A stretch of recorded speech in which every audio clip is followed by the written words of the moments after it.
नमस्कार, खबर तो समझिए देख रहे हैं आप और मैं हूं आप सबके साथ अनूप। यूपी चुनाव से पहले या फिर यूं कहें कि बिहार जाने से पहले लालू यादव पूरी तरह से एक्टिव हो चुके हैं। पिछले 6 दिनों में लालू यादव 3 बड़े नेताओं से मुलाकात कर चुके हैं। पहले इन मुलाकातों से जुड़ी रिपोर्ट देखें और फिर मुलाकात के मायने को समझते हैं।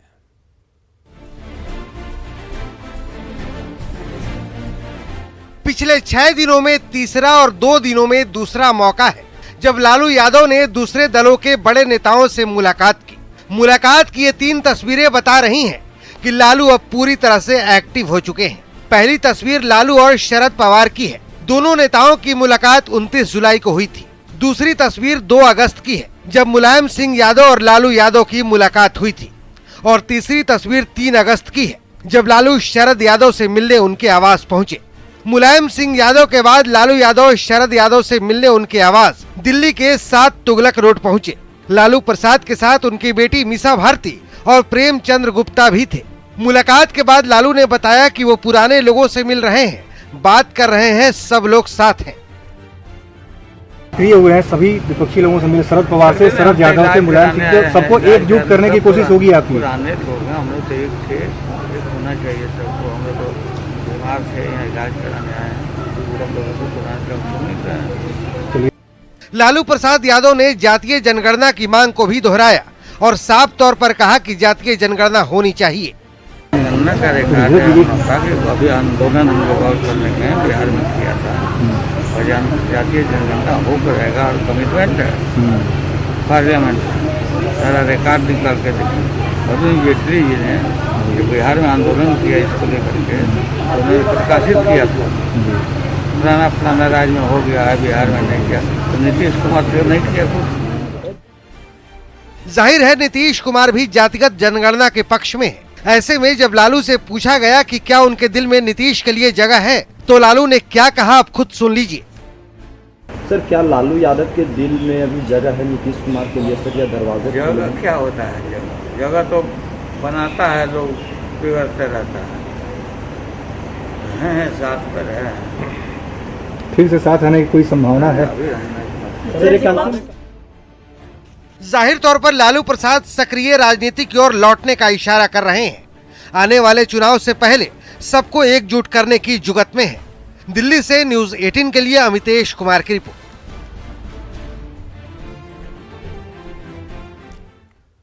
और अब चले इस मुलाकात के मायने को भी समझते हैं। लालू अचानक एक्टिव हो गए हैं। 6 दिनों में 3 नेताओं से वो मुलाकात कर चुके हैं। पिछले हफ्ते खुद शरद पवार लालू से मिले थे। कल मुलायम सिंह यादव से मुलाकात हुई थी। आज शरद यादव से उनके घर जाकर लालू ने मुलाकात की। ताबड़तोड़ मुलाकात और तीसरे मोर्चे की ओर इशारा कर रहे हैं। मुलाकात को विपक्ष की एकजुटता के तौर पर देखा जा सकता है, खासकर तब जब कांग्रेस लगातार कमजोर होती जा रही है। यूपी में केंद्रीय गृह मंत्री अमित शाह ने दावा किया है कि यूपी में 300 के पार सीटें वो जीतेंगे, यानी बीजेपी जीतेगी।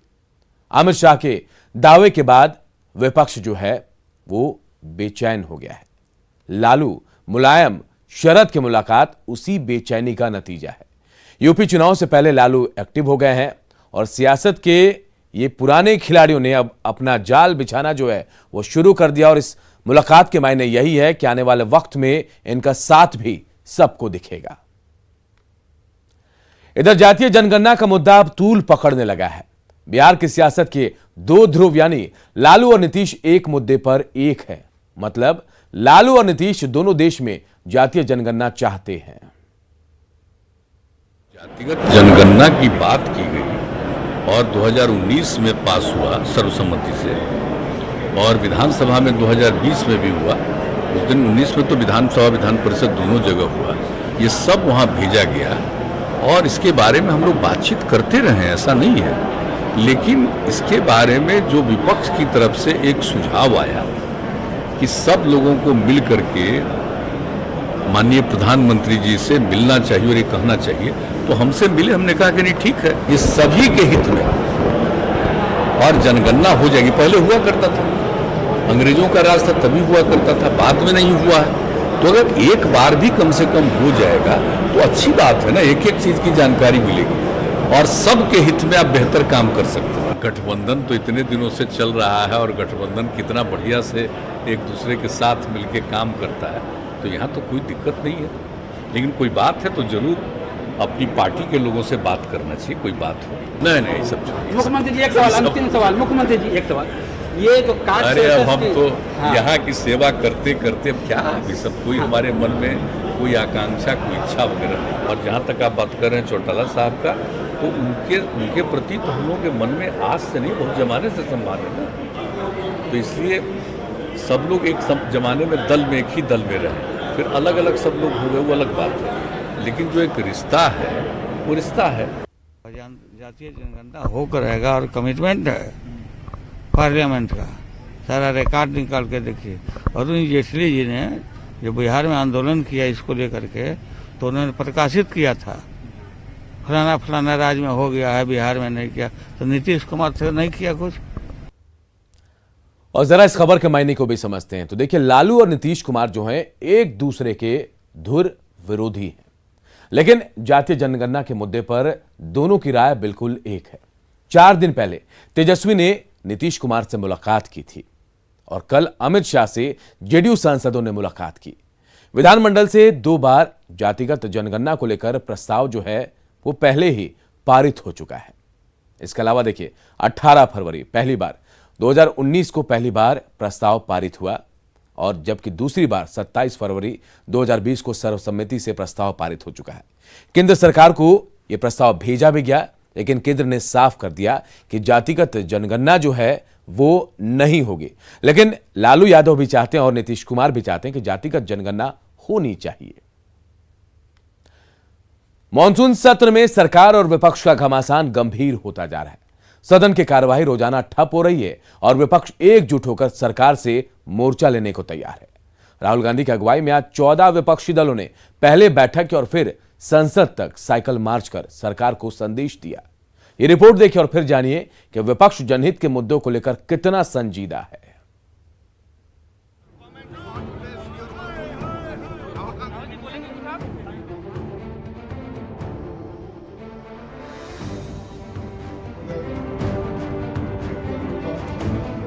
देश में मानसून भले ही जमकर ना बरस पा रहा हो, लेकिन दिल्ली में सियासी हंगामा जमकर चल रहा है।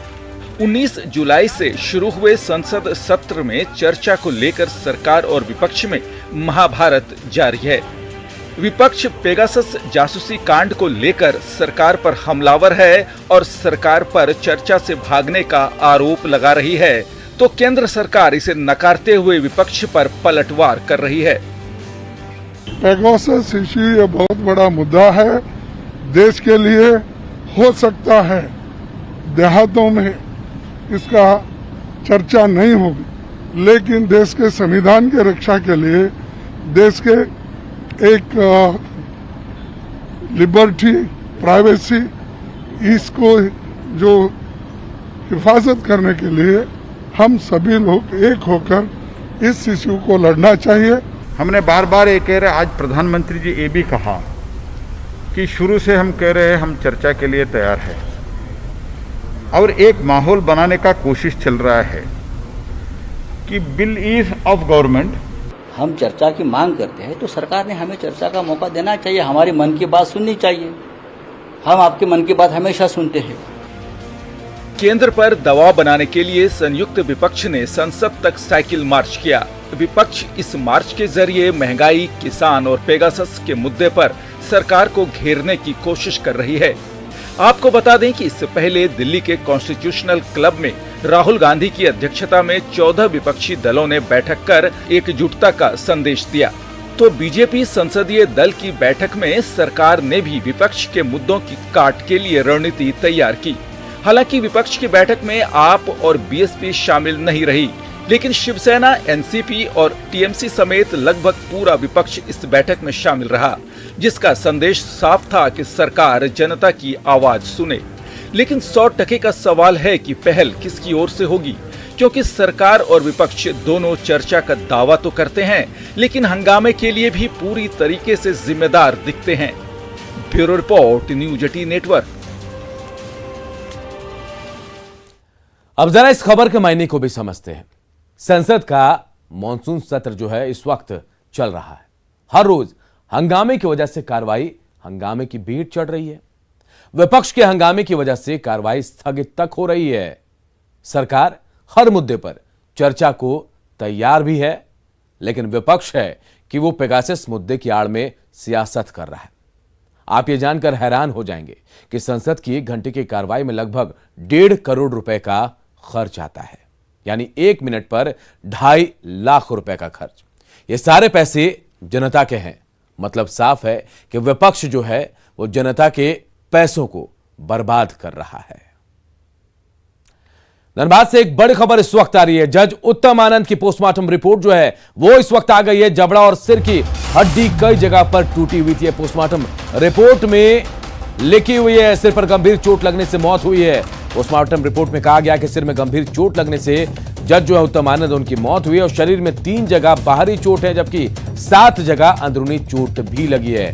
तो धनबाद से बड़ी खबर, जज उत्तम आनंद की मौत मामले में पोस्टमार्टम रिपोर्ट आ गई है। जबड़ा और सिर की हड्डी कई जगहों पर टूटी हुई थी, तो वहीं सिर पर गंभीर चोट लगने से मौत हुई है। संजय गुप्ता हमारे सहयोगी इस खबर पर हमारे साथ जुड़े हैं। संजय, अब पोस्टमार्टम रिपोर्ट क्या कह रही है? पुलिस वाले क्या कह रहे हैं? क्या जांच का निष्कर्ष निकलेगा इसके बाद? अब फिलहाल तो जो पोस्टमार्टम रिपोर्ट आई है उसमें कई जगह चोट की बात पुष्टि हुई है और जो सिर पर भी गंभीर चोट आई थी, जो कि बार बार हम लोगों ने भी इस बात को कह रहा था कि और जो अंदेशा जताया गया था कि लोहे के किसी हथियार से उन्हें प्रहार किया गया था जो सिर पे चोट आई थी।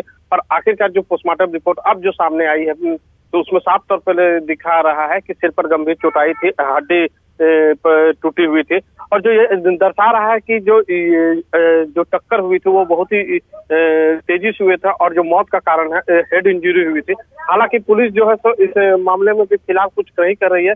इसको लेकर नार्को संजय, जरा सोचने वाली बात है संजय कि जबड़ा टूटा हुआ है, मुंह के बल गिरे थे, सर में पीछे चोट कैसे आ गई?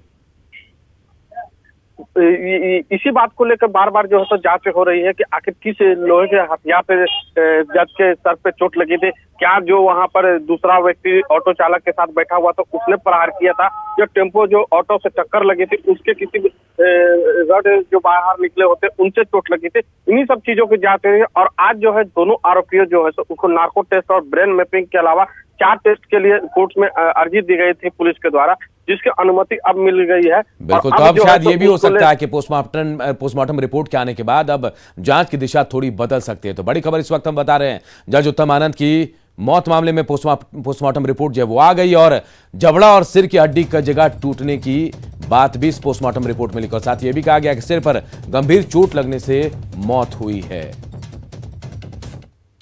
तो धनबाद में हुए जज हत्याकांड से जल्द पर्दा उठ सकता है, क्योंकि गिरफ्तार दोनों आरोपियों की ब्रेन मैपिंग की जाएगी।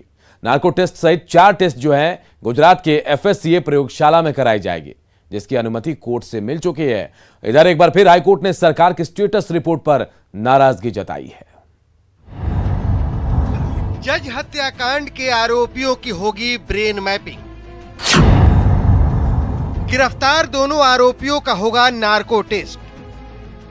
जो हमारे दोनों अभियुक्त जिन्हें हम लोगों ने इस कांड में गिरफ्तार किया था उसका ब्रेन मैपिंग, उसका नार्को टेस्ट, उसका लिवर वॉइस एनालिसिस, कुल मिलाकर 4 टेस्ट जो हमें गुजरात FSL से करानी है तो हमें आदेश मिल गया है। फर्दर हम लोग गुजरात FSL से इस बारे में संपर्क कर रहे हैं और उनका डेट मिलते ही हम लोग अग्रिम कार्रवाई करेंगे। हादसे की ये वो तस्वीर है जो सीधे सीधे झारखंड की बदहाल कानून व्यवस्था की गवाही दे रही है। 6 दिन पहले यानी 28 जुलाई को कोयला नगरी धनबाद में सुबह सुबह जज उत्तम आनंद मॉर्निंग वॉक कर रहे थे, तभी एक ऑटो किनारे जाकर उन्हें टक्कर मार देता है, जिसके बाद जज उत्तम आनंद की मौत हो जाती है। CCTV फुटेज से साफ है कि टक्कर हत्या की मंशा से मारी गई थी। जज हत्याकांड को लेकर सुप्रीम कोर्ट से लेकर झारखंड हाई कोर्ट तक संज्ञान ले चुका है। हाई कोर्ट खुद मामले की मॉनिटरिंग कर रहा है। झारखंड हाई कोर्ट ने SIT की स्टेटस रिपोर्ट पर कड़ी नाराजगी जताई है और झारखंड सरकार से पूछा है कि 28 जुलाई की घटना सुबह की थी तो FIR दोपहर में दर्ज क्यों हुआ। 28 जुलाई को हुए जज हत्याकांड के बाद लगातार राज्य सरकार सवालों के घेरे में है। कानून व्यवस्था पर लगातार सवाल उठ रहे हैं। पूरे मामले को SIT जरूर देख रही है, लेकिन 2 दिन पहले राज्य सरकार ने पूरे मामले की सीबीआई जांच की सिफारिश कर दी है। उम्मीद है कि जल्द पूरे मामले से पर्दा उठेगा और जज के हत्यारे सलाखों के पीछे होंगे। न्यूज़ 18 के लिए धनबाद से संजय गुप्ता और रांची से संजय सिन्हा की रिपोर्ट। और इस खबर के मायने को भी समझते हैं और यहां यह समझना जरूरी है कि आखिर क्या होता है ब्रेन मैपिंग और नार्को टेस्ट और यह जांच में कितना अहम है। देखिए, नार्को टेस्ट किसी व्यक्ति से सही जानकारी प्राप्त करने के लिए कराया जाता है। यह एक फॉरेंसिक परीक्षण होता है। पुलिस आरोपियों का नार्को टेस्ट अदालत के आदेश के बाद ही करवाती है। नार्को टेस्ट के दौरान संबंधित शख्स को कुछ दवाएं दी जाती है। इससे उत्तर देने के समय वो व्यक्ति पूरी तरह से होश में नहीं होता है। आरोपी की शारीरिक मानसिक स्थिति ऐसी नहीं होती है कि वो उत्तर घुमा फिराकर दे सके। अब आप ब्रेन मैपिंग टेस्ट को भी समझिए। ब्रेन मैपिंग टेस्ट में अभियुक्तों को कई सेंसर और इलेक्ट्रॉनिक उपकरणों से लैस एक हेलमेट पहनाया जाता है। हेलमेट कंप्यूटर से जुड़ा होता है। सेंसर मस्तिष्क की गतिविधियों को मॉनिटर करता है। गतिविधियों के आधार पर सच का पता चल जाता है। तो यही वजह है कि जज उत्तम आनंद मौत मामले में अब नार्को टेस्ट और ब्रेन मैपिंग का फैसला लिया गया, जिसे कोर्ट ने भी अपनी मंजूरी दे दी है। भारतीय महिला हॉकी टीम ने इतिहास रचते हुए टोक्यो ओलंपिक के सेमीफाइनल में अपनी जगह बना ली है। 41 साल में टीम इंडिया के लिए पहली बार है और यह पहली बार इबारत लिखी गई है और इसे मुमकिन बनाया है देश की 16 बेटियों ने। उन्हीं में से एक है खूंटी की लाडली बिटिया निक्की प्रधान, जिनके माता पिता खुशी से फूले नहीं समा रहे हैं।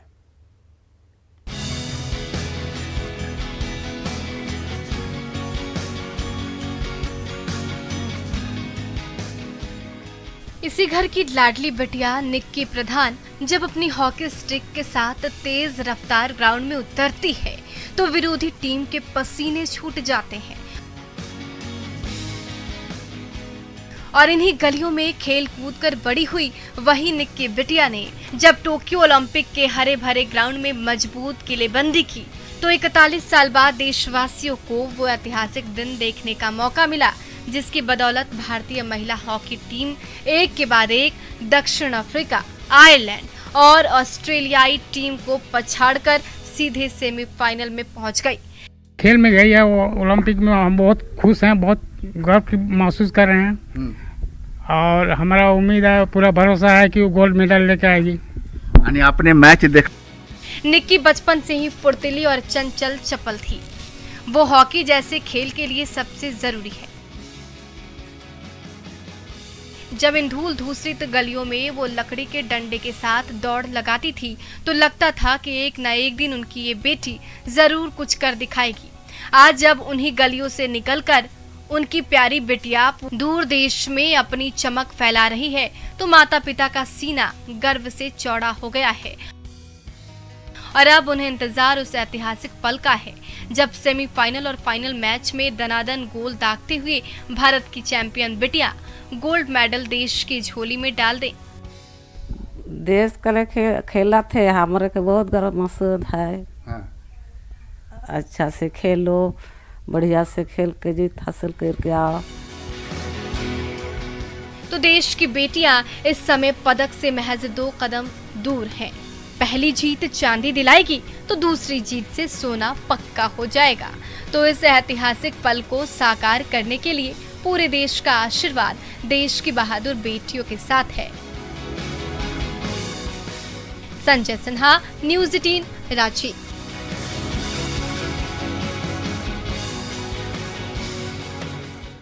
और एक बड़ी खबर इस वक्त झारखंड से आ रही है। झारखंड में आईएएस अधिकारियों का तबादला हुआ है। के सोन SC/ST अल्पसंख्यक कल्याण विभाग के सचिव बनाया गया है। वहीं देखिए, पूजा सिंघल उद्योग विभाग की सचिव बनी है। वहीं पूजा सिंघल को खान एवं भूतत्व विभाग का अतिरिक्त प्रभार भी दिया गया है। अमिताभ कौशल को पर्यटन कला संस्कृति विभाग का सचिव बनाया गया है। वहीं अमिताभ कौशल को आपदा प्रबंधन विभाग का अतिरिक्त प्रभार भी दिया गया है। के श्रीनिवासन जो है उनको परिवहन सचिव बनाया गया है। अमित कुमार उत्पाद आयुक्त बने हैं। हिमांशु मोहन झारखंड लोक सेवा आयोग के सचिव बनाए गए। तो तबादला झारखंड में हुआ, आईएएस अधिकारियों का तबादला हुआ है।